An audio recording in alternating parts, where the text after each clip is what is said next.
ولا كان حد يتوقع ان شاب صحفي في بدايه حياته يموت بالشكل المفاجئ ده. ولكن قضية الجاسوسية المتهم فيها الصحفي الراحل عمر نصر هي فضيحة بكل المقاييس. طبعا موضوعنا النهارده هو القضية المثارة حول تخابر الصحفي الراحل عمر نصر. هل تعامل الصحفي مع جريدة من دولة تانية يعتبر تخابر، ولا الموضوع فقط بيتعلق بإسرائيل؟ يعني لو عمر نصر تعامل مع جريدة تانية روسية مثلا،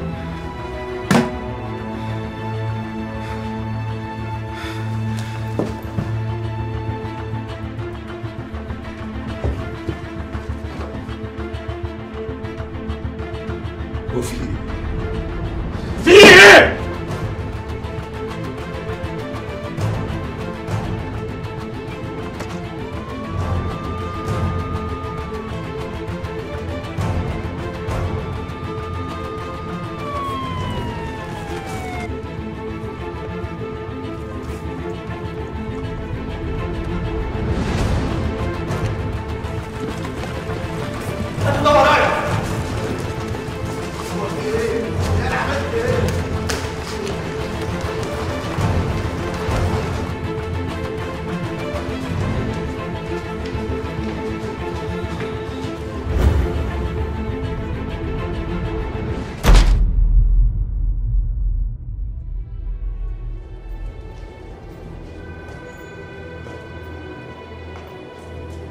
استاذ جابر، حضرتك كنت عاوزني؟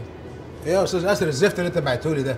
انت مين قال لك على حكايه المسؤول الدبلوماسي اللي راح حضر حفله في اسرائيل؟ انا مش فاهم حضرتك متنرفز ليه دلوقتي؟ انا سالتك سؤال وعايز اجابته. مش حضرتك اللي قلت لنا ان الصحفي الشاطر ما يقولش مصادره؟ نعم يا حبيبي. والكلام اللي بنعمله على الناس هيطلع علينا احنا ولا ايه؟ انا مش هنشر اي حاجه غير لما اعرف مين اللي قال لك.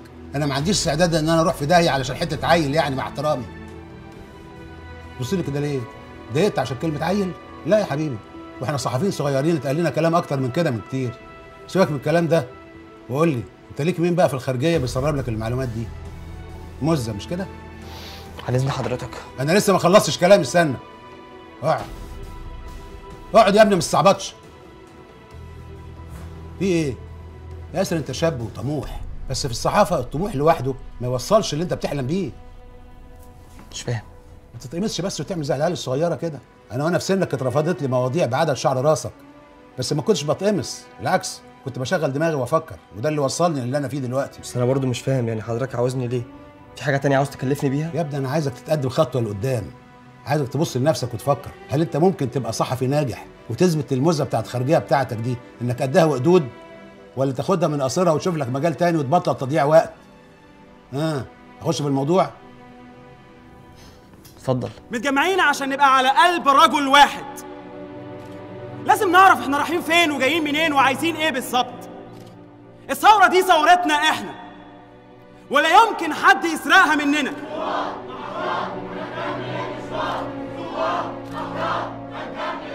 والكلمة الآن بدون أي مقدمات مع الأستاذ الدكتور مجدي منصور.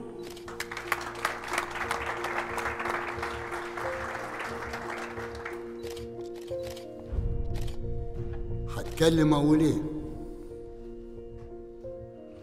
الشباب قال كلمته. يا شباب مصر، يا أمل الأمة،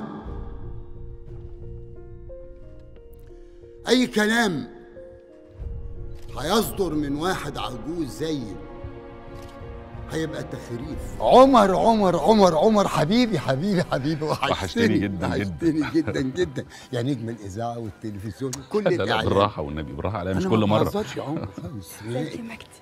أهو هناء إبراهيم، عارف صاحبة مقال في الجورنال اللي أنت بتشتغل فيه يومي. طبعا قابلتها قبل كده عند الأستاذ جبر في المكتب. غريبة رغم ما بروحش الجورنال كتير. ما انتوا كده يا بتوع الرأي، تكتبوا من بيوتكم ومن مكاتبكم وتبعتوا لنا واحنا يطلع عين ابونا.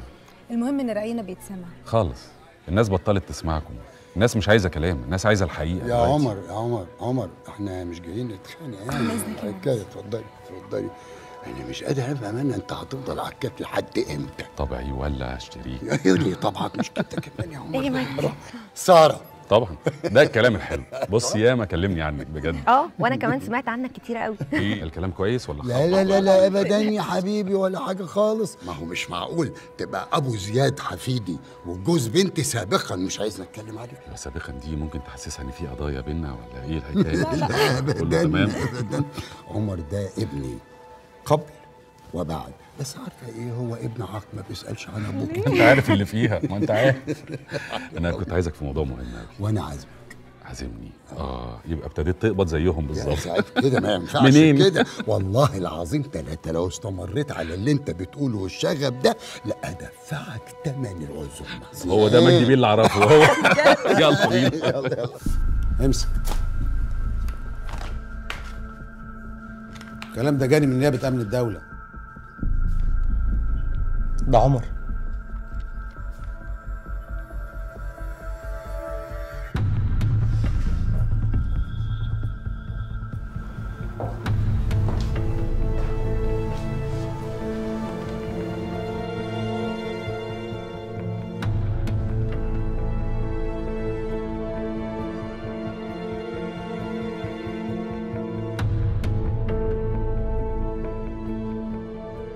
لا عايز افهم ايه كل ده؟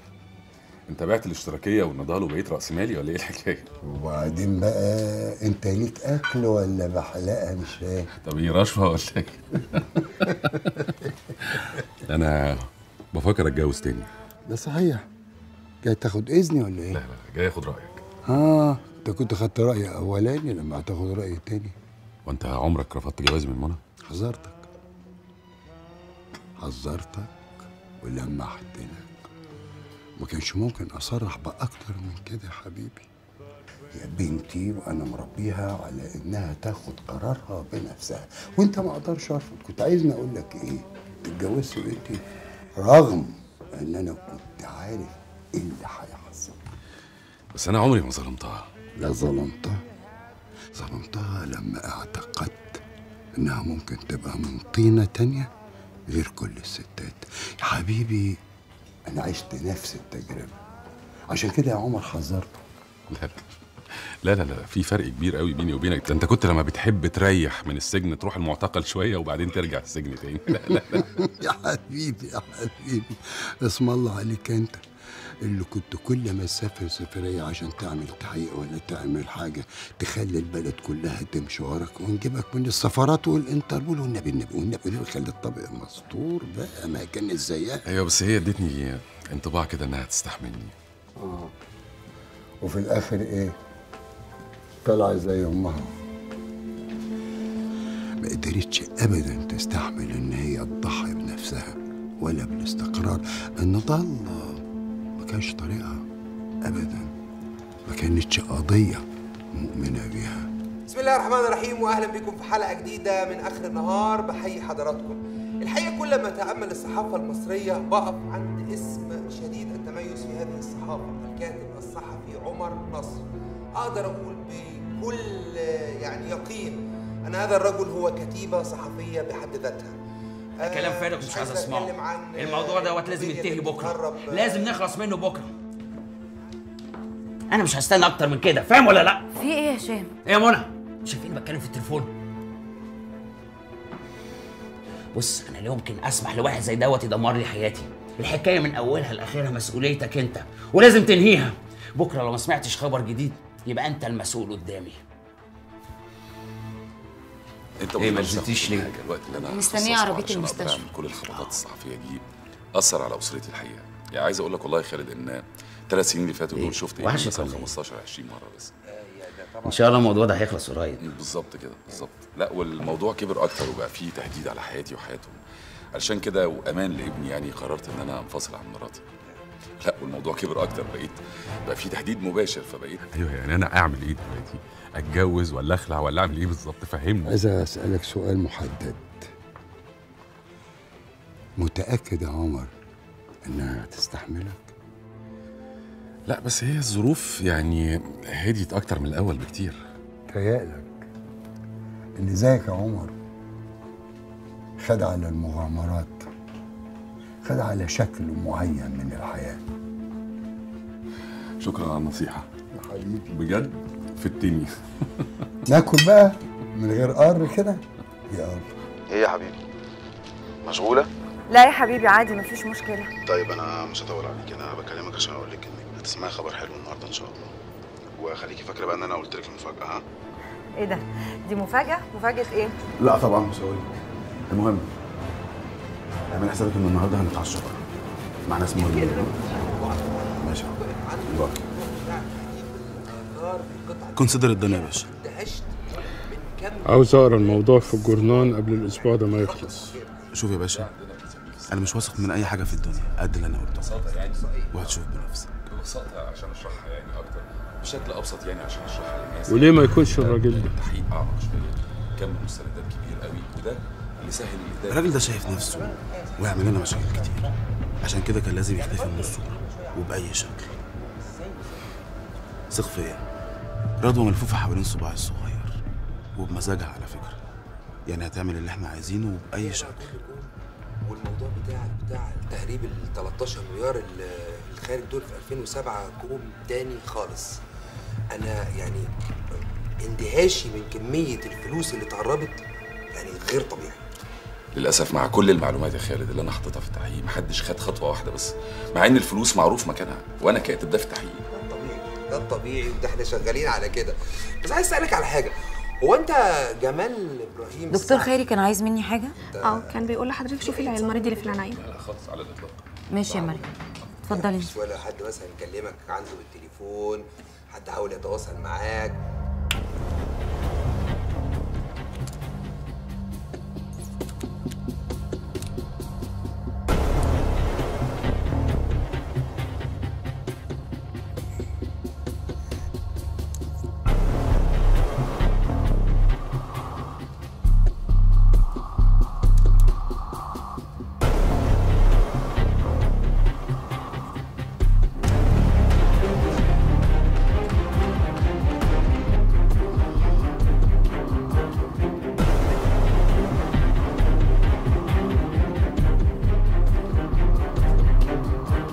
يعني بص، هو احيانا كده بتوصل لك رسائل تحس ان فيها جزء من التهديد، لكن مش بشكل صريح وواضح. في موضوع العمال بقى الحقيقه اي عامل اتضرر يعني من قفل المصانع.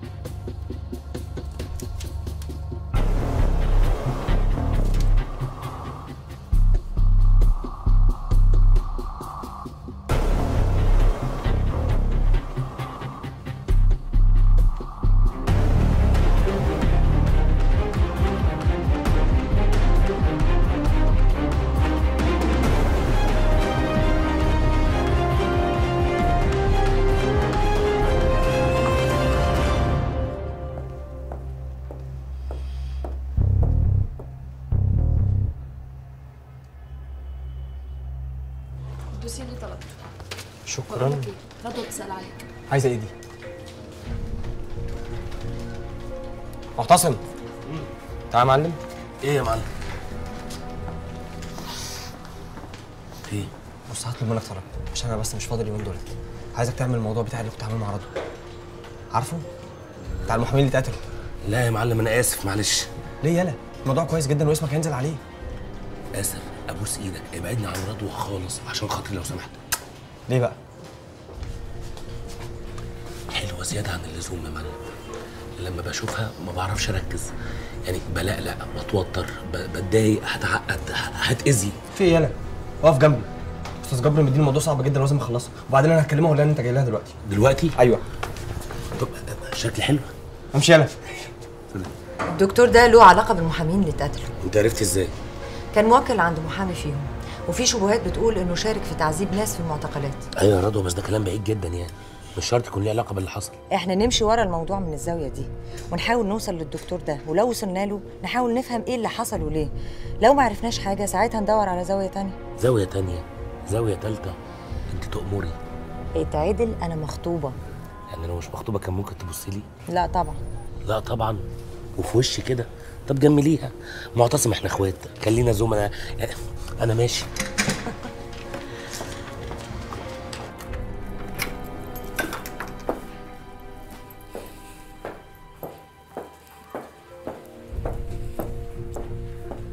كنت فين؟ كنت عند بابا. وما بترديش على التليفون ليه؟ ما كانش معايا، كنت ناسيها في العربيه. ولما نزلت العربيه ما شفتيش المكالمات بتاعتي؟ انا شفت بابا عند جده في التلفزيون. حبيبي ادخل اوضتك. مش عايزه انام دلوقتي. ما تنامش يا حبيبي، ادخل اوضتك بس دلوقتي. في ايه يا هشام؟ شايفاني مش طبيعي ولا ايه؟ طبعا مش طبيعي وعصبي، مش طايق ولا كلمه. انا مش عارفه بقى امتى هترحم نفسك وتريحني من اللي بتفكر فيه. تفتكريش انك عارفه انا بفكر في ايه؟ انت ولا عارفه اي حاجه. طب قول لي انت ايه اللي مضايقك؟ مش لازم كل حاجه مضايقاني اقولها لك. يعني انا اسكت خالص لغايه ما حضرتك تروق لوحدك وترجع تلاقيني مبتسمه وسعيده. انت هتهرجي ولا ايه؟ مش انا عايشه معاك واي حاجه بتاثر عليك بتاثر عليا انا كمان؟ ما تقولي يمكن عملت حاجه غلط اعتذر عنها او ابطل اعملها بدل ما انت معايشنا في النكد ده. ربنا يكون في عونك. انا عارف انت عايشه في مأساة. انا ما بقتش عارفه اعمل ايه. انا حتى مش عارفه اتكلم معاك. مش لازم تعملي اي حاجه حبيبتي، انا اللي لازم اعمل. يعني ايه؟ يعني اللي عامل مشكله ما بيني وما بينك هينتهي قريب ان شاء الله، وساعتها ممكن اقول لك انا ايه اللي كان مضايقني، ده اذا كنت عايزه تعرفي.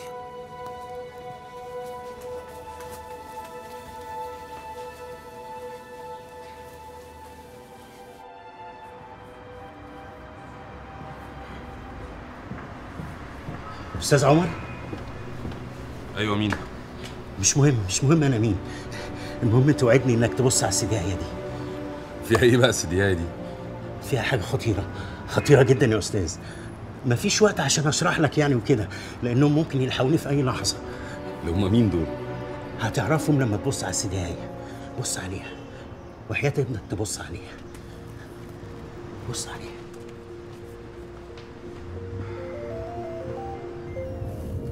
يا صباح الفل. ها اتفرجتي على البرنامج بتاعي؟ اتفرجت واتفرست.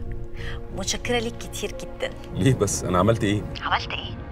بقى يا راجل نبقى مخطوبين وعلى وش جواز وتطلع في برنامج تاني مع مذيع منافس؟ لا لا لا، احنا متفقين ان الشغل حاجه والمواضيع دي حاجه تانية خالص. وبعدين تعالي هنا، احنا من امتى مخطوبين وعلى وش جواز؟ وحصل اتفاق في الحكايه دي وانا مش موجود ولا ايه؟ انت هتعترض كمان؟ لا لا لا خالص. اعترض ايه؟ بالعكس، ده انا لو اعرف ان ظهوري في البرنامج ده كان هيعجل بالقرارات دي انا كنت طلعت من زمان. انت عارف انا بحبك قد ايه، بس انا مشاكلي كتير وانت مش ناقص. وانت عارف انا بحبك قد ايه. بس هقول لك على سر بقى، انا حبيتك علشان خاطر ولادك. مش عارفه ارد اقول لك ايه بصراحه. بكره نتقابل واسمع ردك. سلام. والله انا استاذ حضرتك كنت منور. ربنا يخليك، متشكر قوي. بس برضه كنت مستنياك تجيب اسمي. لا المره الجايه ان شاء الله هفتكر كويس. وانت اسمك ايه بس عشان رشا؟ ده انت حبيبتي. ازاي ما يعرفش اسمك؟ في حد ما يعرفش سلمى اشهر صحفيه سلمى؟ عندنا؟ رشا اشهر صحفيه عندنا، والله غلطان. ادخل. مساء الخير يا استاذ. اهلا اهلا نزيله، اتفضلي. وانا عارفه ان حضرتك مشغول، بس كنت عايزه اعرف راي حضرتك في الموضوع ده. موضوع ايه؟ بتاع ضحايا التعذيب اللي كنت قلت لحضرتك اني شغاله فيه قبل كده. وانت اللي شغاله على موضوع ضحايا التعذيب يا زينب؟ بصراحه كده مدام رضوى هي اللي قالت لي اقول لحضرتك كده عشان عايزه تعرف رايك فيه. قولي لها وحش، اوحش موضوع قريته في حياتي. قولي لها كمان ان انا كنت هعمل لك مشكله بسبب الاخطاء الاملائيه اللي موجوده فيه. بس هي فعلا بتكتب حاجات كويسه جدا. زينب انا مش فاضي. طب هي كده دلوقتي هتعملي مشكله لما تعرف ان حضرتك ما رضيتش تقراه، وهتبهدلني اكتر لما تعرف اني قلت لك الحقيقه. وبعدين هي شايفه ان الراجل ده ليه علاقه بموضوع قتل المحاميين. ليه بقى؟ واحد منهم كان مسؤول عن قضيته. عادي، ممكن اي حد موكل المحامي ده يبقى ليه علاقه بالقضيه. حاضر يا زينب، حاضر، بس ما تعمليش كده تاني. حاضر. ميرسي. متقلقيش، كله هيبقى تمام ان شاء الله. مش عارفه. وبعدين بقى انت واثق في اللي انت بتعمله ده يا استاذ؟ عيب، بس على الله يطمر.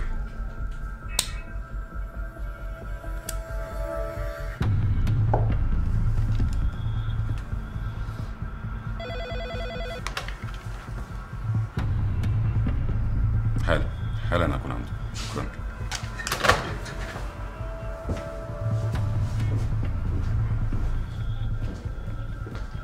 صباح الخير. اهلا اهلا اهلا يا نجم. اتغديت ولا اطلب لك اكل معايا؟ لا لا لا الحمد لله، سبقتك. انت اللي خسران. انا اصلي وقعت لك على واحد بتاع كشري قريب هنا، انما ايه ممتاز. كشري ثباتك يا استاذ. متشكر قوي. ماشي. شوف يا عمر، انت مش محتاج تسمع مني الكلام اللي انا هقوله ده، لكن انا برضو عايز اقوله لك. انت عارف طبعا ان احنا نسبه التوزيع العاليه بتاعت الجورنال اللي احنا وصلنا لها دي وصلنا لها عشان انت معانا، وده طبعا لانك انت مش بتعتبر الجورنال ده مكان انت بتشتغل فيه، لا بتعتبره بيتك، والا كان زمانك طبعا قبلت اي عرض من العروض الخرافيه اللي بتعرض عليك. يا استاذ ايه لزوم المقدمه الطويله دي؟ انت مزنوق وعايز تستلف مني فلوس ولا ايه؟ شايلينك للعوزه يا عمر، ربنا يخليك. بس انت عارف ان احنا هنا محتاجين في الجورنال مدير تحرير، وانا بصراحه لغايه امبارح بس ما كنتش لاقي حد انسب منك انت يمسك المنصب ده، لكن بعد ما قعدت بيني وبين نفسي كده وفكرت لقيت ان انا هظلمك. هتظلمني؟ طبعا انت مواهبك الرئيسيه في الكتابه والتاليف مش في الاداره. انت يعني عندك مقالك اليومي وعندك الكتاب اللي انت بدات فيه، وفي نفس الوقت فوق ده كله الشهره، والشهره لها متطلبات، لقاءات تلفزيون وسفر وخلافه. انما يعني لو حد زي رضوى مثلا مسك المنصب ده هيبقى متفرغ له ومش هيتعب في حاجه. بس انا بصراحه ما رضيتش اخد قرار في الحكايه دي غير لما اسالك الاول واخد رايك فيه. ده جورنانك يا استاذ، انت رئيس مجلس الاداره ورئيس التحرير، حقك تاخد اي قرار تشوف فيه المصلحه. يا سلام، ده عشمي برضه. كنت حاسس ان انت رايك يبقى كده، بس لعلمك بقى يا رضوى انت مش هتحققي اي نجاح في المنصب ده الا اذا كان عمر جنبك وساعدك. للاسف يا استاذ انا مش هقدر اتعاون معاها ولا اساعدها، لان زي ما حضرتك لسه قايل دلوقتي انا عندي حاجات اهم من شغلي هنا. يعني ايه؟ مش فاهم. يعني انا بقدم استقالتي لظروف شخصيه. الف الف مبروك من قلبي طبعا. بعد اذنك.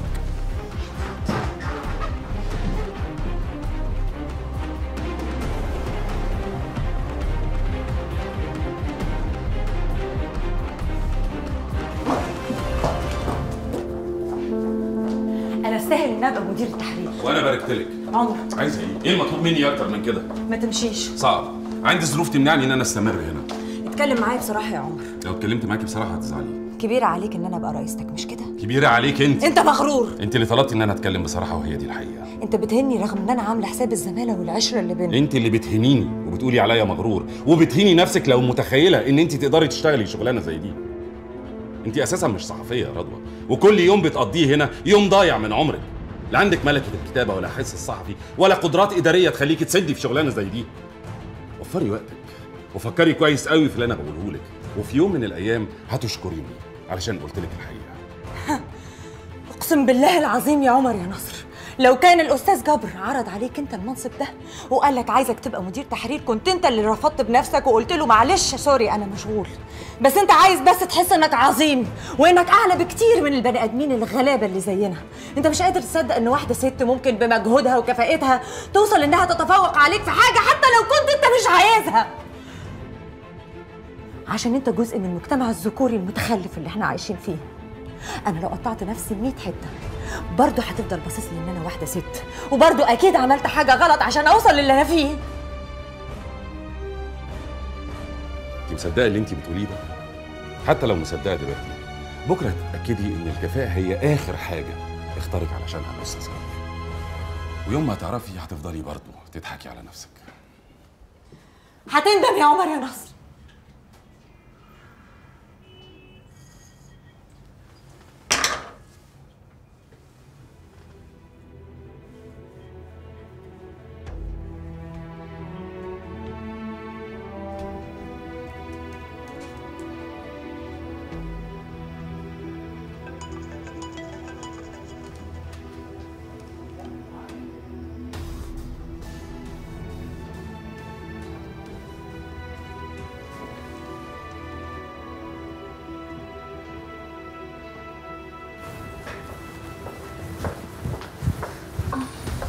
زينة، هو انت مش عندك واحد قريبك شغال في التنفيذ؟ في حاجه؟ ما تنزلي تشوفي لنا خبر ترقيه بتاع مدام رضوى نزل ولا لا؟ عايزين نفرحها. تصدقي فكره؟ انا هنزل حالا. يلا.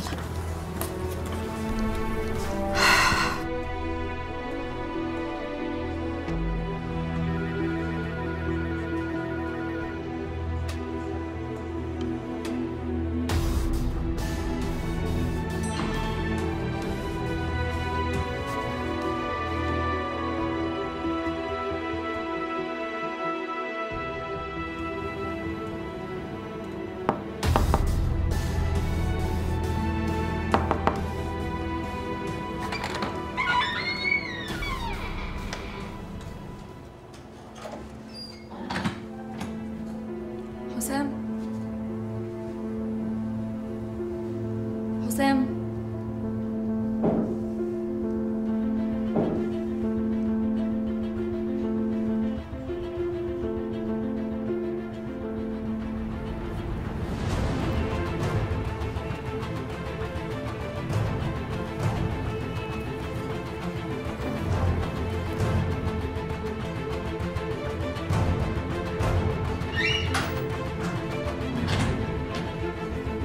انت دخلت هنا ازاي؟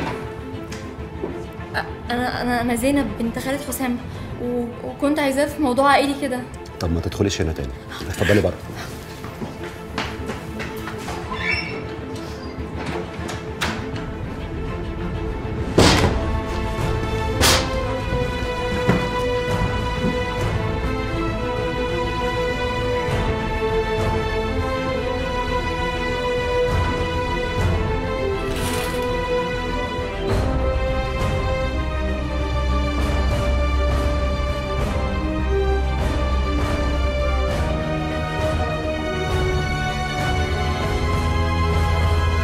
حد. تعال ورايا، خليك انت هنا.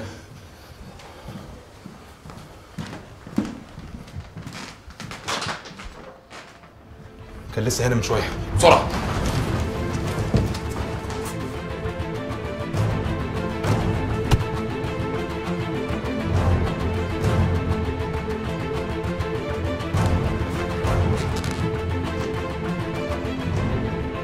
حد يعمل لي السطح وحد يطلع يقفل باب العماره. ده بس اهدى شويه، انا شفت كل حاجه. بقول لك ايه، ده مفتاح الشقه بتاعتي اللي تحت، شقه فاضيه.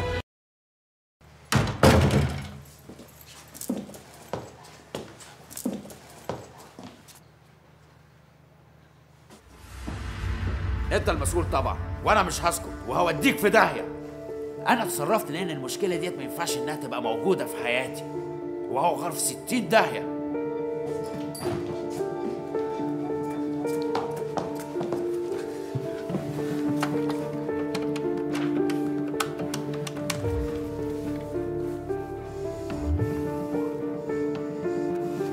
الو، ايوه يا بابا. يا حبيبتي، عامله ايه دلوقتي؟ بس انا ما عرفتش اكلمك طبعا في الجنازه، بقاء لله وحده. مش مهم يا بابا الكلام ده دلوقتي، انا عايزاك في حاجه مهمه. ايه مالك؟ انا سمعت هشام وهو بيتكلم في التليفون وبيقول كلام غريب.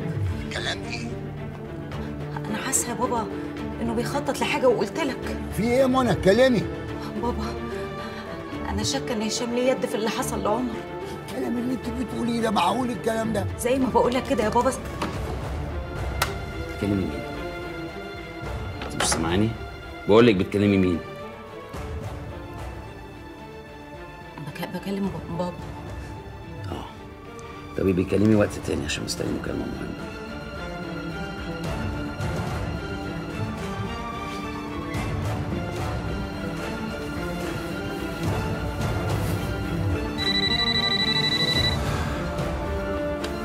الو، معلش كان معايا مكالمه.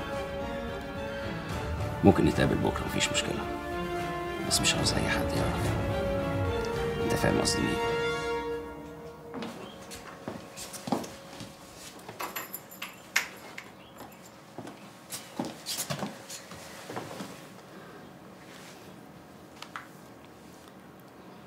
يا منى، انت رحتي فين؟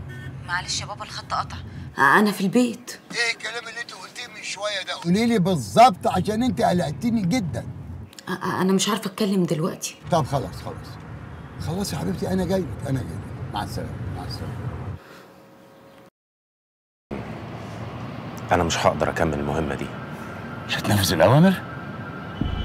يا فندم، انا لو خنت زمايلي سهل قوي ان انا اخون بلدي، وده لو امر رسمي انا مستعد ان انا اضحي بحياتي علشان خاطر الوطن، لكن امر بالشكل ده سامحني، مش هقدر. برافو يا حلمي. نعم يا فندم. كنت هتصدم فيك قوي لو نفذت اللي طلبته منك، بس انا بحمد ربنا ان انا لسه عندي القدره على تقييم الناس، وانا نظرتي ليك في محلها. ده كان امتحان وانت عديته بنجاح باهر يا حلمي. ايه ده؟ يعني سيادتك ما كنتش عايزني اتجسس على زمايلي فعلا؟ ما تاخدش الكلام كله زي ما بيتقالك، لان اللي ما بيتقالش اكتر بكتير جدا من اللي بيتقال. اهم شيء انك ما تعتمدش على اشخاص، خلي ثقتك بنفسك ودماغك وبس. طب وكلام سيادتك ليا دلوقتي هل هو حقيقي هو كمان ولا؟ اهو ده اللي مش هتقدر تعرفه. تعرف يا حلمي، انت بتفكرني بنفسي وانا في سنك كده. رئيسي المباشر طلب مني اني اكتب تقارير عن زمايلي، ما قدرتش، رفضت ورحت اعتذرت له. وهو كان رد فعله ايه سيادتك؟ رقاني، طلعني اول مهمه ميدانيه، ومسكت المسدس وبدات العب لعبه الحياه والموت. وده بالنسبه لسيادتك كان كويس؟ المساله نسبيه تماما، يعني في ناس ممكن تعتبره نعمه وناس تانية تعتبره نقمه. مش بقول لك يا حلمي، بتفكرني بنفسي بالظبط وانا صغير في سنك كده، لما رئيسي اداني اوامر اني اكتب تقارير. نفس الحيره اللي في عينيك دي هي كانت نفس الحيره اللي في عينيا لما رئيسي طلب مني اكتب تقارير. بص لي كويس، بص لي كويس يا حلمي، هتشوف نفسك بعد 30 سنه. وانا طول يا فندم اطول احقق ربع اللي سيادتك حققته. اتمنى لك كده. شوف يا حلمي، انا بيتي ومكتبي مفتوحين لك، إذا كنت عاوز تبلغني أي شيء بدون أوامر أنا في انتظارك. تمام.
خلاص يا باشا، هتفتح ايه؟ ايوه. ايه ده؟ ايه ده؟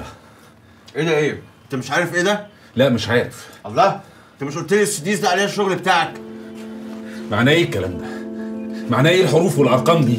والله بص، طالما دي ارقام يبقى ده اكيد رقم تليفون، واحتمال يكون دولي لان الرقم طويل. دي شفره. شفره؟ دي شفره. بقول لك ايه؟ شفره مش شفره، انا ماليش فيه، انا عملت كل شغلي، دمرت لك الباص على الاخر اهو. يعني السديس ده هتحطه في اي جهاز هيفتح لوحده، اقعد انت بقى فك شفراتك على ما انا اروح افك ميه في الحمام واجي، ماشي؟ ما تاكلش منه. هتعمل ايه يا عمر؟ هتعمل ايه؟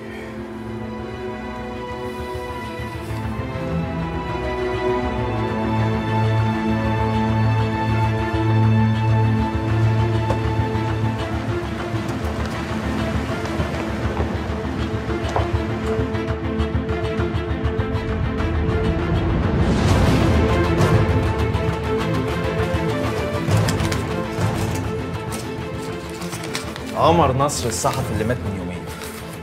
ايوه صح. بس مت ازاي وانت واقف قدام اهو بيرفكت مان. متشكر قوي يا علي على اللي انت عملته، بس انا لازم امشي دلوقتي. لا تمشي تروح فين؟ ما انا لازم افهم جو السسبنس ده، انا عايزه قوي. وقته يا علي. يلا يا تامر. تامر مين؟ انا لازم افهم كل حاجه، انا اخلي امي تسيح لك كلها. تحب اقعد ارغي معاك ولا سيبني امشي دلوقتي؟ استاذ عمر تقدر تستاذن، ده ميعاد حمام التواليت بتاعي. وزي ما انت قلت انا ميت، يعني لو فتحت بقك بكلمه واحده هخلص عليك. اقسم بالله انت راجل ابن حلال وطيب، وبعدين انا هاكر اساسا والبوليس بيدور عليا اكتر منك. بقول لك ايه، الشارع تحت مترشى بوليس، وبوليس نوعه غريب قوي كده، اول مره اشوفه. اكيد النوع ده مش هيجي لواحد تافه. يلا يا تامر. اكيد انت المطلوب. تامر هتنزل على ابوك على طول وتقول له ما يدورش عليا، انا هعرف الاقيه. اسمع الكلام يا تمور، وانت ما تقلقش يا استاذ عمر، اي حد هيسال عليك هخلي امي تعمل معاه السليم. الله يرحمك يا رب ويديك طول العمر. يا حاجه انت مين؟ بقول لك افتحي يا ساتر يا رب. تفتش؟ صفتك ايه هنا عشان تفتش؟ لوحدك هنا؟ ايه؟ انت هنا لوحدك؟ لوحدي، وابن في ليبيا من زمان. عرفتوا فين؟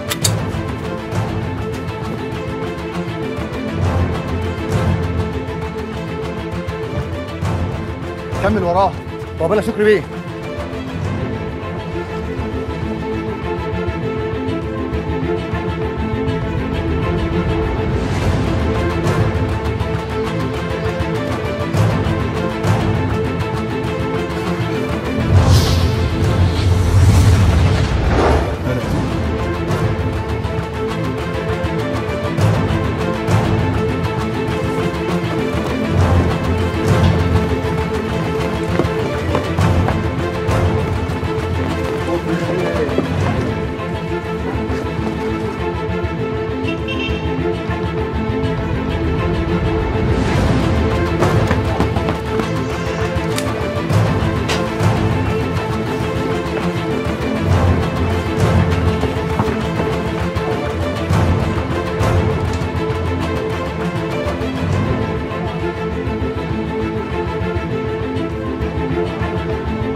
انتوا حددتوا مكانه وهو في الجامع دلوقتي. يا فندم حددنا مكانه، الاشاره اللي عندي بتقول كده.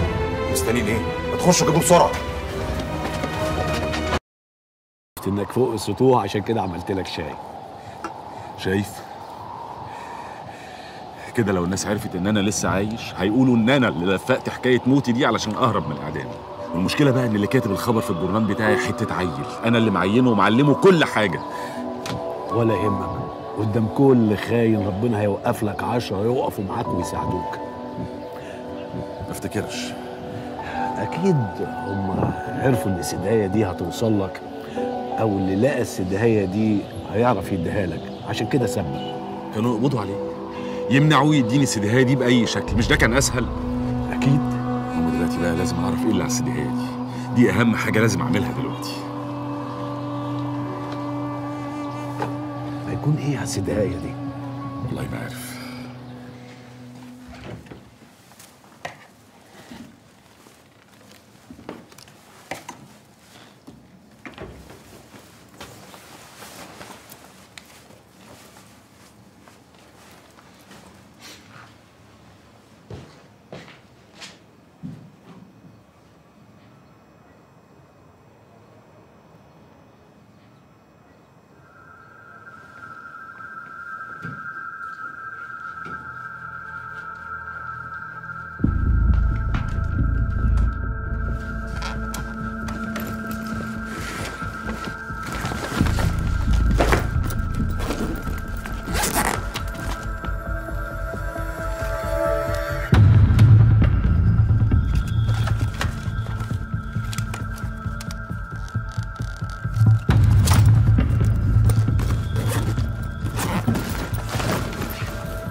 دكتورة منى مجدي مش كده؟ جمال سليم لواء شرطة. أنا انا اسف ان انا جيت من غير ميعاد، بس للضروره احكام. لا ابدا، بس اصل والله لو مش عاوزه تعرفي انا جاي لك مخصوص هنا ليه، ممكن ناجلها واجي في وقت تاني. لا وقت تاني ليه؟ انا الحقيقه الفضول مخليني عايزه اعرف حضرتك عايزني في ايه. طب بعد اذنك بقى ندخل نتكلم جوه، لان الكلام اللي هقوله مش مفروض حد يسمعه. اتفضل.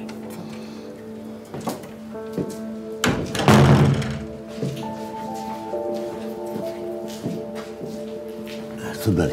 اتفضل حضرتك.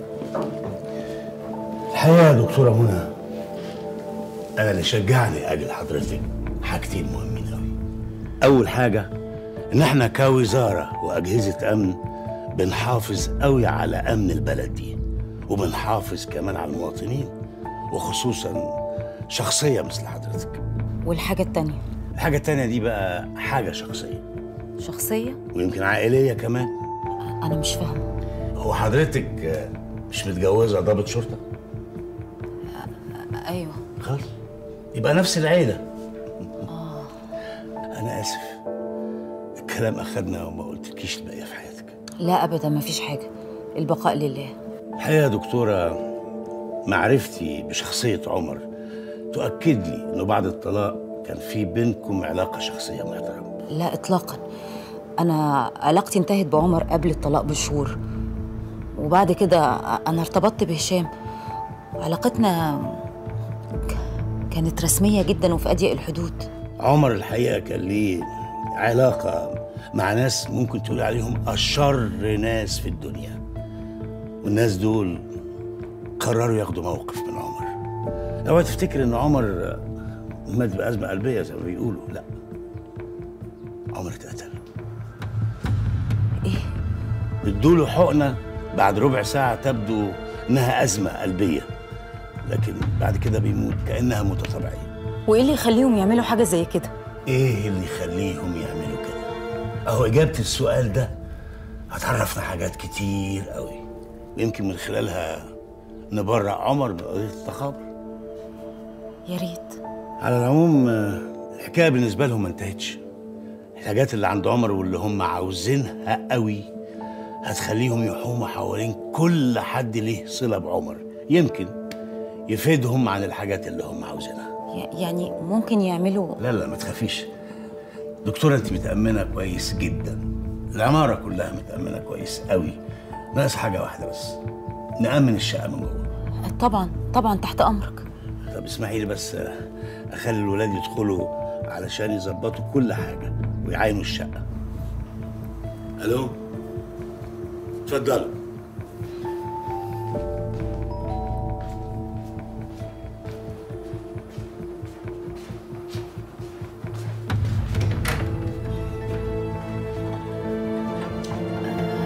اتفضلوا.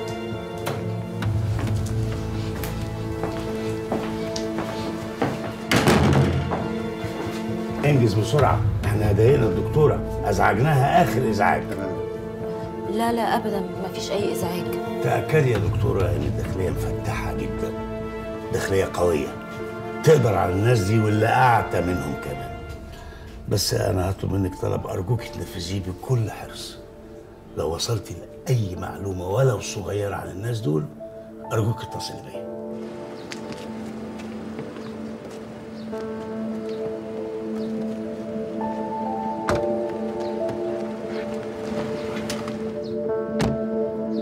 الأجهزة كفت المكان كله؟ كله تمام.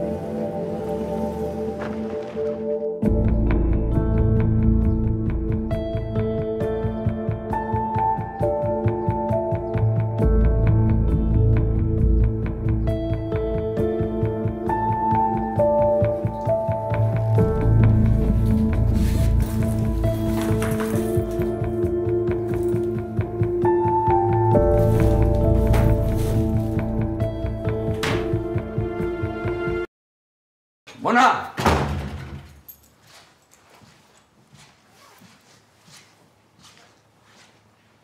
منى،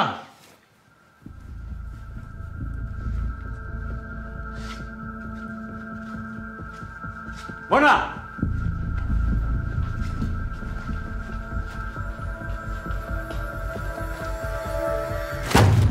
ايه دي؟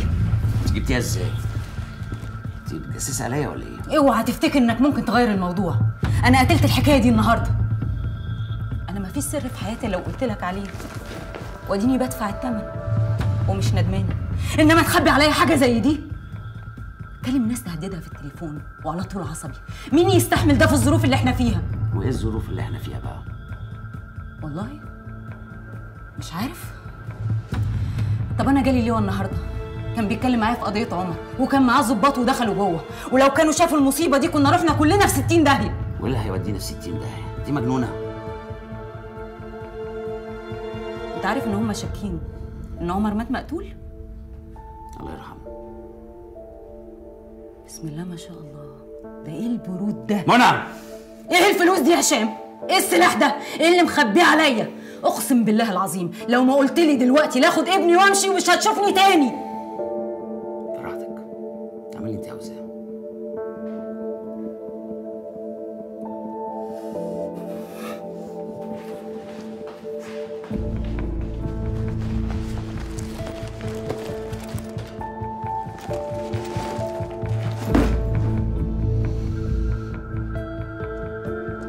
دي مهزله بكل المقاييس.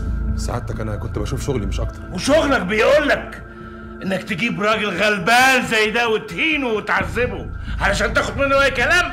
الراجل الغلبان ده يا فندم هو اللي كان مخبي عمر نصر عنده في البيت وهرب مننا، واكيد بقى عنده كلام كتير جدا وهو مش عايز يقوله، وانا بقى مش هسيبه الا لما يقر. عاوز تقرره ولا تنتقم منه؟ انا هنتقم منه ليه يا فندم؟ وانا في ايه بيني وبينه؟ مش هرب عمر نصر وما خلاكش تقبض عليه؟ والله لو كان هربه فعلا يبقى يستاهل اللي جراله واللي هيجراله. والنتيجه ايه؟ صفر كبير مدور. الراجل ده لو مات في ايدك هتفضل شايل ذنبه طول عمرك. ذنب ايه يا كمال بيه؟ ده ايه الوسخه وشمامه وملهاش ديه، واحنا بقى بنكسب ثواب لما بنخلص العالم من امثالهم. شكري، دي ارواح بشر زيي وزيك، ومش احنا اللي نقرر يستاهلوا ايه وما يستاهلوش ايه. اذا كان الجهاز بتاعنا بيضطر احيانا انه يتخلص من ناس، فده بيبقى في اضيق الحدود علشان ما نتحولش لسفاحين وقتله. طب وهو عمر نصر ده اللي انا كنت مبعوث عشان اقتله مش روح هو كمان؟ دي اوامر عليا مش ضروري نعرف اسبابها، انما طيرة ده راجل غلبان يروح ليه في الرجلين؟ لا اسمح لي يا فندم، انا بختلف مع سعادتك. انا مهمتي ان انا اقبض على عمر نصر، ولو اضطريت ان انا اعمل اي حاجه في الدنيا عشان اوصل لغرضي ده صدقني هعملها. انت مش متجوز، ما عندكش اولاد، مش خايف عليهم ولا على مستقبلهم؟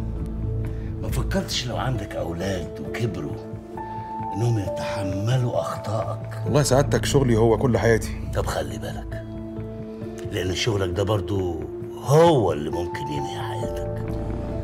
طب ممكن ارجع على مكتبي واشوف شغلي ولا في حاجه تانية؟ زي ما انت عاوز، ولو عاوز تروح روح وسيب لي طيرة، انا هتصرف معاها. هقول يا فندم بنفسك؟ مضطر. انا اذن سعادتك. اهلا اهلا يا موزع.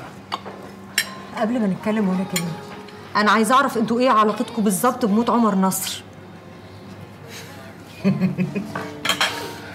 دي سخنه قوي. ما اقولكش. جرايه يا قطه، انت فاكرانا مافيا؟ انا كنت قاعده معاك وكنت بشتكي منه، وانت قلت لي انك هتتصرف. تاني يوم لقيته مات. انا كل الحكايه كنت هقرص له ودنه قرصه خفيفه كده عشان يبعد عنك وما يضايقكيش، بس هو خدها من قصيره واتكل، وده طبعا من حسن حظه. وبعدين انت ما قريتيش عنه مكتوب ايه؟ ها؟ دول كاتبين عنه انه جاسوس ووراه بلاوي سودا. انا ما بصدقش كلام الجرايد. والله انت قادره. بقول لك ايه، ما تخليش دماغك تشطح لبعيد. احنا لو بنحل مشاكلنا بالشكل ده كان زماننا خلصنا على نص البلد.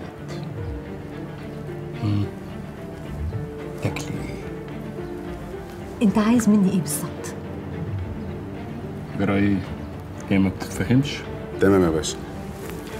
بص يا ستي، انا هفهمك.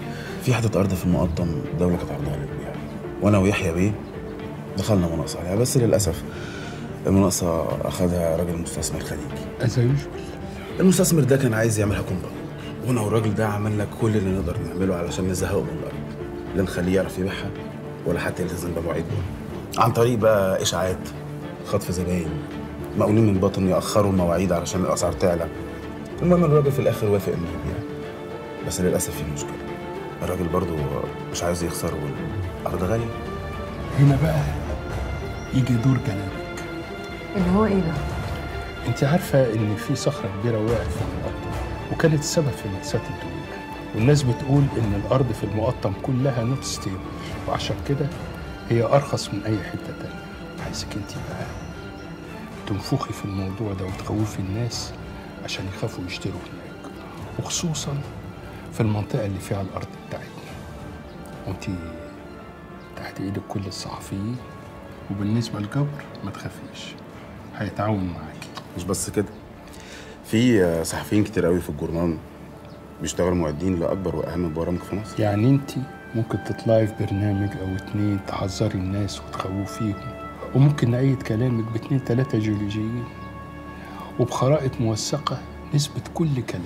ساعتها كل اللي عايزين يشتروها هيخلعوا. اسم الله عليك يا مزة. وساعتها المستثمر الخليجي هيجي راكع على رجليه يقول لي اشتري الارض بالسعر وبالطريقه اللي انت عايزها. حرام اللي هتعملوه في الراجل ده. انت عايزانا نسيب ارض بلدنا لراجل غريب؟ يا شريف الدمعة هتفر من عيني من كتر الوطنية. طب نفرض ان انا وافقت، ما هي هتبقى باظت على الكل. ازاي هتشتروا ارض كل الناس عارفه انها بايظه وهتقع وكل الكلام الجميل ده؟ الناس بتنسى، وعلى ما نجهز ونوضب الارض هنكون اتصرفنا. ازاي؟ عادي، زي ما اتقال ان الارض بايظه ومش نافعه هيتقال انها حلوه وروعه. انت عايزني اطلع تاني واغير كلامي واقول ان انا كنت غلطانه؟ ده مش هيحصل. احنا هنطرح وجهة نظر جديدة، وممكن نطلعك في برنامج مع حد منهم وتقتنع بوجهة النظر. طب لو انا وافقت على الموضوع ده، الناس اللي هيشتغلوا معايا اكيد هيبقوا عايزين فلوس. والله لو طلبوا في حدود المعقول واي نوت. وانا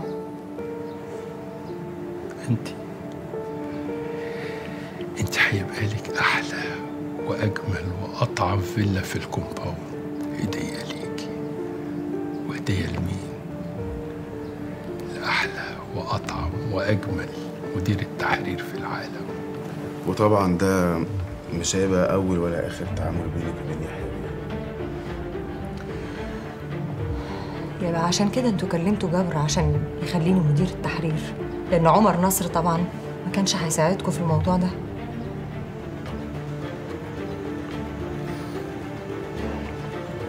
بص يا رضوى، انا كنت قلت لك الكلام ده قبل كده واحنا بعدنا، بس انا دلوقتي هقول لك قدام يحيى بيه. مش عاجبك السوق؟ امشي روحي قدمي استقالتك لجبر، واحنا هنتصرف معاه يشوف لنا واحد تاني. لو عجبك بقى كلامنا اشتغلي معانا، بس من غير ما توجع لنا دماغنا. تمام؟ لا يا شريف، رضوى هانم هتوافق وهتجيني بكره المكتب عشان اديك الاوراق ونتفاهم في الموضوع ده، وعايزك في موضوع تاني.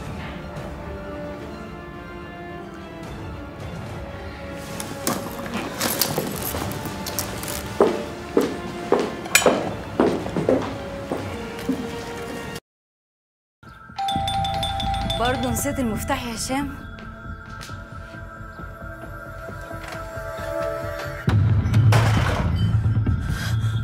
منى، منى ارجوكي ارجوكي فوق يا منى. منى انا لسه عايش، انا ما متش.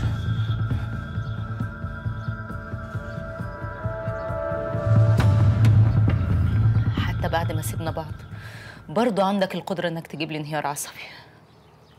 انا اسف اسف، بس والله انا ما عملت حاجه علشان يحصل لي اللي بيحصل ده. انا كنت خلاص بحضر نفسي ابقى موظف صحفي بيروح الجورنان وبيروح على البيت، بس الظاهر بقى المشاكل هي اللي مش عايزه تسيبني. طب ما تطلع على التلفزيون وتقول الحقيقه للناس. وانتي ما قريتيش عن قضيه التخابر اللي هم عاملينها لي؟ ليه؟ عشان افضل هربان. ايوه ليه كل ده؟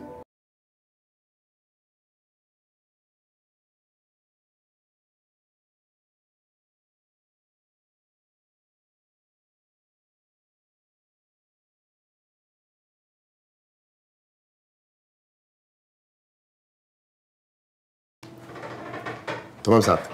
عمر عن طريق طوبنا دلوقتي. طب اتفضل انت.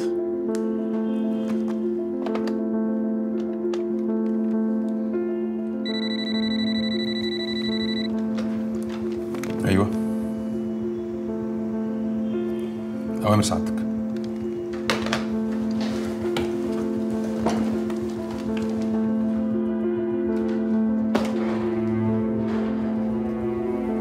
تحت امر سعادتك يا فندم، احنا جاهزين للتحرك. عاوزه حي يا شكري. مش فاهم يا فندم، يعني ما هو المفروض كده كده ميت، ايه اللي هيفرق يعني؟ عاوزين نعرف قابل مين، اتكلم مع مين، ايه اللي حصل له. مش عاوزين نسيب ورانا بيبان مفتحه. تمام سعادتك. اهي جات لك مقشره. مش عاوز اسمع تاني اي اعذار، اي اعذار. ان شاء الله يا فندم هيكون عند سعادتك. وانا مستني. انا اذنك يا فندم.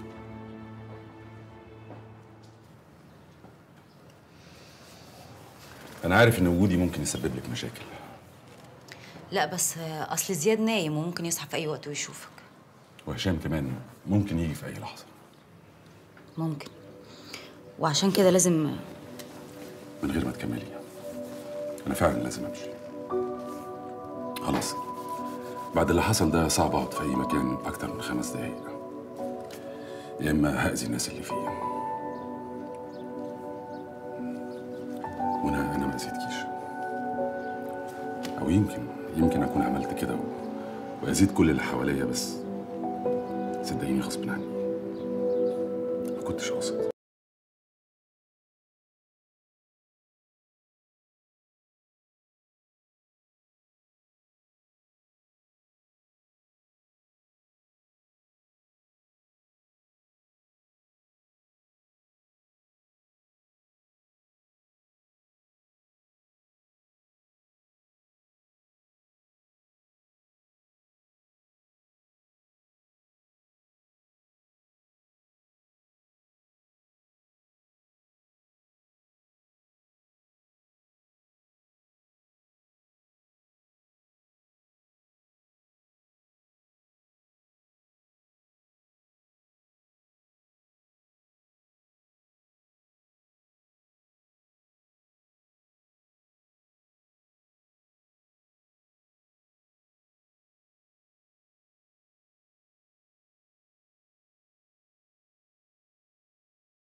القوة اتحركت؟ من تلت ساعة يا فندم. حلمي، عاوزك تروح وراهم فورا دلوقتي، تراقب كل اللي هتشوفه بدقة وترفع لي تقرير رسمي بكل اللي شفته. لكن يا فندم أرجوك، ده أمر رسمي مش أمر شخصي زي المرة اللي فاتت. للأسف ما بقتش أثق في شكري ولا في قدراته. ما هو يا إما عمر ده أذكى مننا كلنا، يا إما شكري بينفذ حاجة في دماغه ولا حسابه الشخصي. تقصد سيادتك انه ممكن يكون قاصد ان عمر يهرب منه؟ أنا ما أقدرش أرمي اتهامات بدون دليل. أتمنى إن ظني يطلع في غير محله، وإن رجالتي يكونوا بالكفاءة المطلوبة. تمام سعادتك.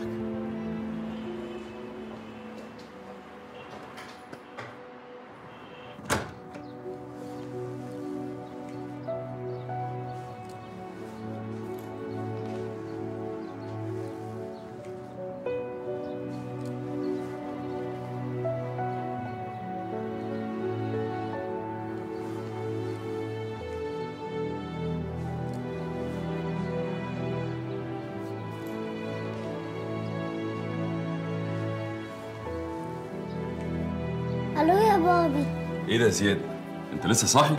انا كنت عارف انك هتكلمني. يبقى اتفرجت على البرنامج. ايوه انت كنت تضحك. اعمل ايه بس؟ ما بدل ما نتخانق يا زياد. خلاص يا زياد. انا لسه متكلم. يا زياد اسمع كلام مامي وخش نام. انا لسه مش عايزه انام دلوقتي. زياد الو. معلش يا عمر، هو لازم ينام عشان عنده مدرسة الصبح، بس كان مستنيك عشان تكلمه. معلش انا اسف طبعا ان انا بكلمكم في وقت متاخر. لا ابدا مفيش مشكله. طيب من فضلك قولي له بس ان انا مسافر اسكندريه كده يومين اجازه، ولما ارجع ان شاء الله هنبقى نقضي يومين مع بعض. تصبحوا على خير.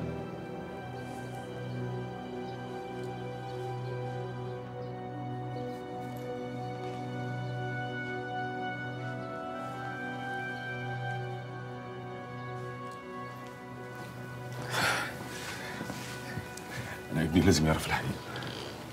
انا مش جاسوس، لازم تقول.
انا متشكر يا منى.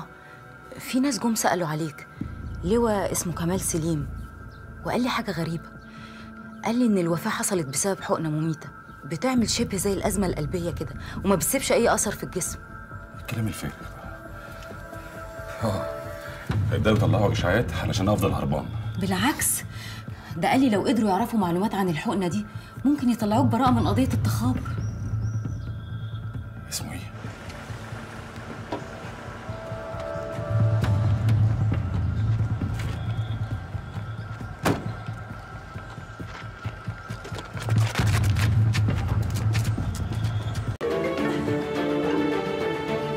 الو. استاذه رضوى القصاص؟ ايوه، مين معايا؟ انا حد ما تعرفيهوش، بس عندي معلومات مهمه جدا عن قضيه التعذيب اللي حضرتك شغال عليها. ايه؟ لو الموضوع يهمك قابليني في وسط البلد بعد ساعه ونص، واول ما توصلي كلميني على التليفون.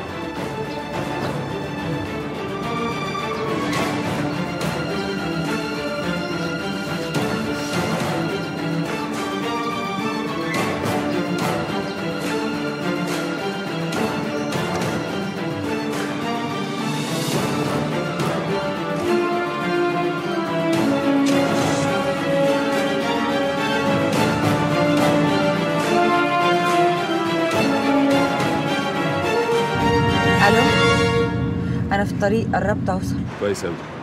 أول ما توصلي ميدان مصطفى كامل تركيني العربية وتنزلي منها. معلش بس أنا كده ابتديت أقلق. هو إحنا مش هنتقابل في المكان اللي اتفقنا عليه؟ لو قلقانة أو خايفة يبقى بلاها. لفتي وروحي على بيتك. وانسي إنك تكلميني تاني. قررتي إيه؟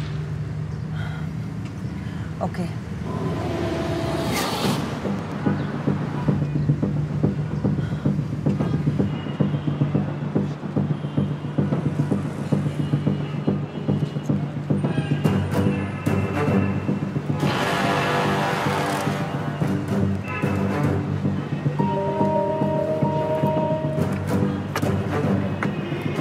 أنا وصلت. أنت قلتي لأي حد إن أنت جاية تقابليني؟ لا. برجعي عربيتك فورا. ليه؟ في حد مراقبك. خشي العربية، ما تبصيش وراكي. خشي العربية بسرعة وحطي التليفون على السبيكر وأنا هقول لك هتعملي إيه.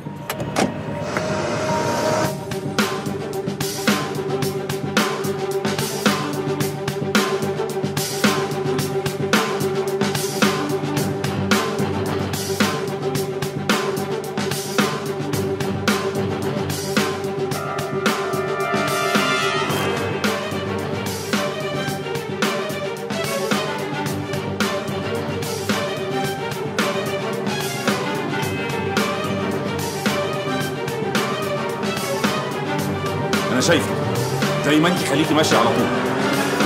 اسمع يا رضوى، على قد ما تقدري. برافو عليك. حاولي تطلعي من العربية اللي قدامك. خش الميدان أكنك ماشية على طول. خش شمال دلوقتي حالا، خش شمال.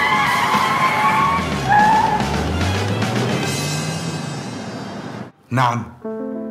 حست انها متراقبه؟ ليه، هي شغاله معانا ولا ايه؟ شكلك انت اللي مش عارف تعمل شغلك صح. بقول لك ايه، انت لو ما جبتليش تقرير مظبوط عنها وديني ما ارحمك. انت سامع؟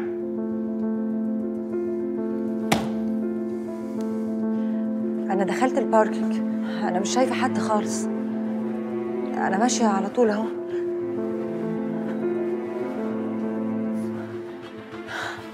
طب انت فين طيب؟ انا وراكي بالظبط. انت ازاي تعمل كده؟ انت عايش؟ انت ازاي تعمل كده؟ انت ازاي؟ احنا كده نبقى شويه قواعد. طب عمر بيهرب منكم لانه راجل في حكم الميت، وجارسته هي اللي بتحركه علشان يبعد عن صياده. انما حته بنت صحفيه في جورنال تهرب منكم؟ انا بدات اشك في قدره الجهاز، بدات اشك في نفسي شخصيا. يا فندم انا مش جاي اقدم اعذار كالعاده. احنا فعلا عندنا مشكله كفاءه وكلنا محتاجين اعاده تاهيل. ده بالنسبه لك ما تعلقش اخطائك على اي شماعه، ولو كنت مؤمن بالكلام اللي انت بتقوله ده استقالتك تبقى على مكتبي. ممكن حضرتك تديني فرصه اخيره؟ ما هو مفيش انجاز. لو رؤسائي بيدوني الفرصه دي كنت اديتها لك، لكن انا بسمع منهم نفس الكلام اللي انا بقوله لك. تمام يا فندم، انا في مكتبي ومنتظر تعليمات سعادتك. عن اذنك. لما فكرت في كل الناس اللي حواليا لقيت ان انتي اكتر حد ممكن اثق فيه. اكتر حد ممكن تثق فيه ولا اخر واحده ممكن اي حد يفكر انك تلجأ لها؟ انا طبعا مبسوطه انك عايش ومبسوطه اني شايفاك قدامي دلوقتي، بس مش عارفه اقول ايه، مش عارفه احس ايه اصلا. مش عايزه تبقي صحفيه كبيره؟ اتفضلي يا ستي الفرصه قدامك. ابقى صحفيه؟ انا صحفيه غصب عنك. ولعلمك بقى هتشوف الموضوع اللي انا شغاله فيه دلوقتي لما يتنشر هيعمل ايه في البلد وهيكشف مين. بيتهيألي اللي انا فيه ده اهم من اي موضوع ممكن اي حد يكتب فيه. بس ده موضوعك مش موضوعي. صدقيني لو المشكله دي اتحلت وعد مني الموضوع ده هديه مني ليكي. المشكله دي ممكن تتحل ازاي؟ وبعدين حتى لو اتحلت تفتكر ممكن تتنشر؟ حاضر، انا محتاج مساعدتك بجد. عمر الموضوع ده خطير قوي وانا عندي بنت. انا مش هسمح ان اي حاجه تحصل لك صدقيني، واللي حصل النهارده ده انا مش عارف حصل ازاي قدروا يراقبوكي. لو قلنا مثلا ان هم عرفوا التليفون بتاعي ما لحقوش يراقبوه، والا كانوا زمانهم حوالينا دلوقتي. نفسي اعرف ازاي ربطوا بيني وبين ايه؟ لان كتبت اسمك في الاوضه اللي انا كنت قاعد فيها. كتبت اسمي في الاوضه؟ ازاي يعني؟ كنت بفكر بس ازاي قدروا يعرفوكي، ازاي قدروا يراقبوكي في الوقت ده؟ مين اللي بيجري ورايا؟ مين الناس دول؟ قول لي يا عمر انا ممكن اساعدك ازاي؟ قول لي نبتدي منين؟ جبر واسف. جبر ده اول واحد كلمته، ومع ذلك راح الجنازه الوهميه اللي هم عملوها لي، وما بطلش نشر مواضيع اللي بتاذيني وتدمر سمعتي. وانا متاكد كمان ان هو اللي بلغ عني علشان يجوا يقبضوا عليا عندنا. وياسر بياخد تعليماته من جبر. موضوع الجاسوسيه والخيانه ده موضوع كلام فارغ ومش ممكن يكون وصل للمعلومات دي بنفسه. اكيد حد قالها له، اكيد حد ملاها لكل الناس لانها مكتوبه بنفس الصيغه في كل الجرايد. انا شايفه ان احنا لازم نركز مع جبر لانه هو اللي ليه علاقه مباشره بالموضوع. لا جبر ده تعبان، لو فتحت معاه الموضوع بشكل مباشر او غير مباشر هياخد باله، انما ياسر هو السكه السهله. طب انا هروح دلوقتي الجورنال واروح لياسر واحاول افتح معاه الموضوع كده من بعيد واشوف هيحصل ايه. بصي قولي له الموضوع اللي انت شغاله عليه بتاع التعذيب ده يعني ليه علاقه مباشره باشخاص موجودين في قضيه التخابر بتاعتي، وان انت كمان محتاجه استشاره قانونيه. اوكي. طب وانت هتعمل ايه؟ مش عارف ابدا منين ولا اعمل ايه. بس اهم حاجه اعملها دلوقتي ان انا الاقي اي حاجه تثبت ان انا كنت عايش او ان انا عايش دلوقتي، علشان بس منى تقدر تبدا في اجراءات اعلام الوراثه. انا عايز فلوس، انا خلاص ما عادش معايا فلوس خالص. بس انت هتعمل ده ازاي؟ ان شاء الله ربنا هيسهل. طب الراجل اللي كان بيراقبني ده يعني تفتكر ممكن الاقيه تحت مستنيني؟ ولا تقلقي، اول ما تنزلي اشتري اي حاجه من اي محل وامشي عادي واركبي عربيتك وسيبيه يراقبك عادي خالص. ازاي يعني؟ هم مش عايزين منك اي حاجه، اعتبريه حراسه شخصيه، وانا كمان هعمل اكونت على الفيسبوك وهتكلم معاكي منه. مش عايز اكلمك في التليفون ومش عايز نتقابل تاني. لا بالعكس، خلينا نتقابل، يمكن تبقى دي مغامره هتخليني ابقى صحفيه بجد. ولا ايه؟ رضوى انت مش شاكه اكون جاسوس بجد؟ جاسوس؟ لا، لانك لو ما كنتش بتحاول تثبت براءتك كان زمانك بتحاول تهرب دلوقتي من البلد وخلاص، انما انت قاعد ومستني ومستخبي وبتحاول تعرف الحقيقه، يبقى الحقيقه في صفك. عارف ان الوقت مش مناسب، بس انا بجد عايز اعتذر لك عن كل كلمه قلتها. لا يا عمر، ما تعتذرش، لان كل الكلام اللي انت قلته ده كان من قلبك، بس انا هخليك تعترف انك غلطان. ولو ان ده هيبقى اصعب بكتير من انك تثبت انك عايش بعد ما مت ودفنوك. انت عرفت منين ان انا مش ممكن ابلغ عنك؟ عشان عندك حاجه عايزه تثبتيها، وده هيكون احسن رد عليا علشان اطلع غلطان. بس صدقيني والله العظيم في اللحظه دي اتمنى ان انا فعلا اطلع غلطان.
الو،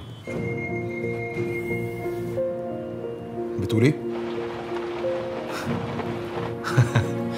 طب هايل جدا. بلغت كمان ليه ولا لسه؟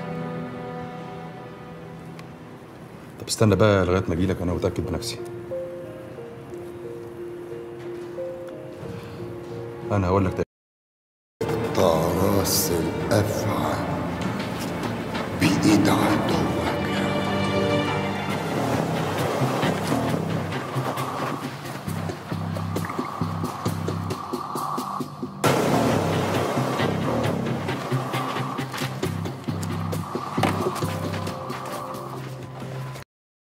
لا بجد، ده انت عايش بقى.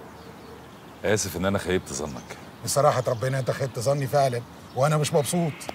انا كنت عامل حسابي ان انا هزورك في المقابر، ادي عليك دعوتين وبعدين اروح.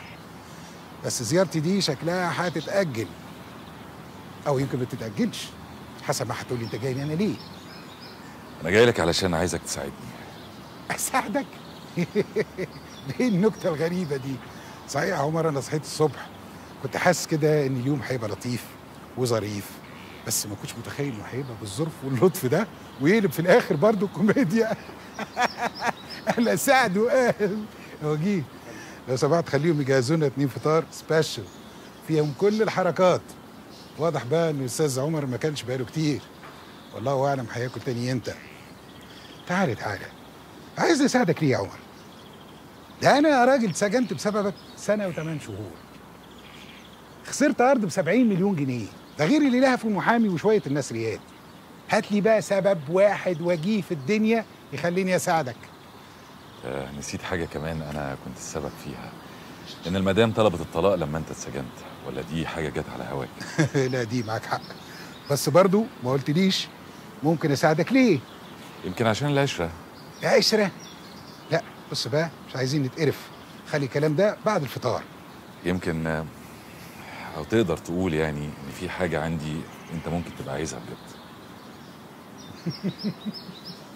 انت معاك حاجه انا عايزها؟ ادي نكته، احلى من الاولانيه بس برضه نكته. يا ابني انت هربان من قضيه تخابر، الله اعلم يكونوا ملفينها لك ولا لا. واصحابك اللي انت بتسند عليهم دول باعوك، دولك السكه. فانت جايني انا مصدي وعدمان كده مش لاقي حتى تمن الفطار، ومتخيل ان انت عندك حاجه انا ممكن اكون عايزها. لو ايه يا عمر؟ انا عايزها لدرجه ان انا ممكن اساعدك. انا عايز اعرف الحاجه دي ايه بجد بقى. برافو عليك يا عمر لانك اثرت فضولي وخليت رغبتي في ان انا انتقم منك اقل بكتير جدا من رغبتي ان انا اعرف. قول لي بقى ايه الحاجه دي؟ في ارض قد الارض اللي انت اتسجنت بسببها مرتين، وهتدفع فيها 30 مليون جنيه بس. 30 مليون؟ ايه؟ افتقرت وعايز تفهمني لو معكش 30 مليون؟ لا لا لا مش ده الموضوع. قول لي بس الارض دي فين؟ جنب الارض اللي انت اتسجنت بسببها. زمان وانا شغال على موضوعك ببص على الخرايط كده واقول الراجل ده حمار ولا ده انا اسف. انا كنت بقول كده لنفسي يعني. بقول ازاي يسيب حته الارض دي ويطمع في حته الارض دي، مع ان الارض اللي هو سايبها هيتفتح قدامها طريق زي ما انت عارف، وساعتها ثمنها هيتضاعف 10 اضعاف. وانت بقى الذكي ها؟ متخيل ان انا ما حاولتش اخد الارض دي باي طريقه. دي خابت منك يا عمر. الارض دي يا عمي عليها نزاع بين العرب والحكومه والورثه، وفيها قتل وبلاوي سودة. الارض دي خلاص ما عادش عليها اي نزاع اتحل، واللي خدها هيتصالح مع الحكومه لو دفع 10 مليون جنيه بس هو معهوش. لو انت دفعت ال 10 دول اديته 20 مليون هيسيب لك الارض. انت عرفت المعلومات دي ازاي؟ تقدر تقول المحامي اللي شغال على الحكايه صاحبي، وهو اللي حكى لي، وهو الوحيد اللي ممكن ياثر على صاحب الارض علشان يبيعها لك بالثمن ده. فانا بقى محتاجه عشان من غيره مش هعرف اقنع الناس دي واخلص الدين، مش كده؟ بالظبط كده. مين بقى المحامي ده؟ لا هتعرف لما هتروح تمضي، وقبل ده كله لازم تعمل لي اللي انا عاوزه. طبعا هعمل لك اللي انت عاوزه، احنا لازم نعمل كل اللي انت عاوزه، واولهم بقى ان احنا هنفطر.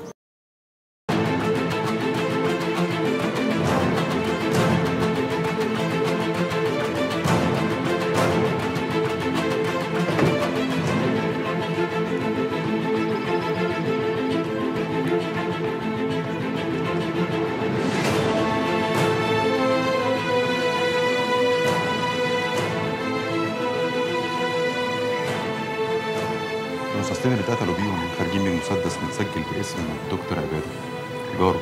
والعربيه؟ العربيه لقيناها بعد نص ساعه، ركنها في الجراج بتاع هايبر واختفى بعديها على طول. احنا كده مضطرين نغير الخطه ونشوف خطه ملائمه. احنا نكلم كمال بيه وهو يتصرف. اتفضل. هاني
لازم اقابلك لاني بجد محتاجه حد افضفض معاه.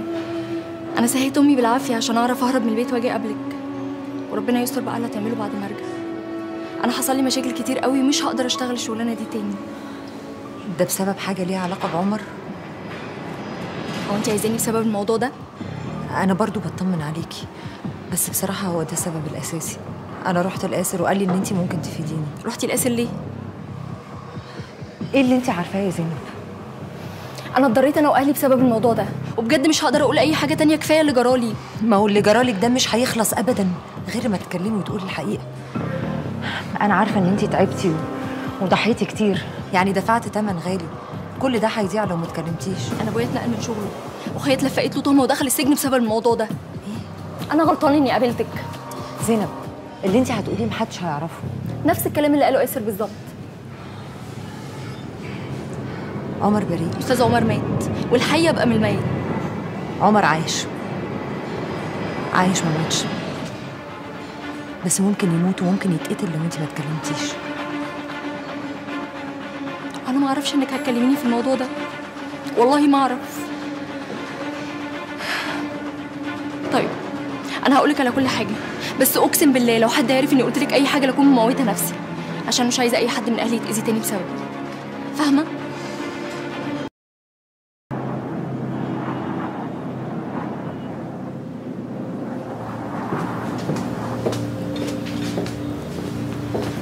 رضوى، فين الراجل اللي بيراقبك؟ واقف بره. طيب انت كنتي بتعملي موضوع عن راجل متورط في قضيه تعذيب ولقيتي صورته على الفيسبوك. دكتور صابر المنصوري. وصلت لايه في الموضوع ده؟ تعرفي